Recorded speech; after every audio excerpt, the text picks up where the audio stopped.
अजित पवारांना सोबत घेणं मतदारांना पटलं नाही।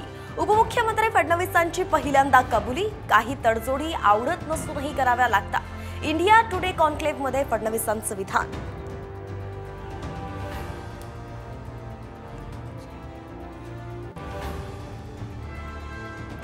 मंत्री छगन भुजबळांची प्रकृती अचानक बिघडली। पुण्याहून मुंबईला विशेष विमानाने आणलं। बॉम्बे हॉस्पिटलमध्ये उपचार सुरू।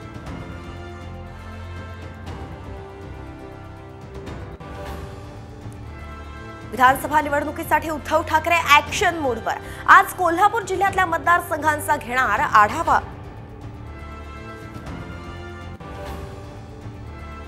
मनसेचंही मिशन विदर्भ। विधानसभेच्या पार्श्वभूमीवरती राज ठाकरे आज अमरावती दौऱ्यावर।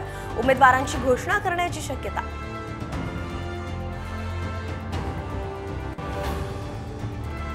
सिनेट निवडणुकीचा आज निकाल। मतमोजणीला स्थगिती देण्यास हायकोर्टाचा नकार। महाविकास आघाडी आज पुणे मेट्रोचं उद्घाटन करणार। ज्येष्ठ नागरिकांच्या हस्ते करणार लोकार्पण, तर मोदींच्या हस्ते 29 सप्टेंबरला उद्घाटन।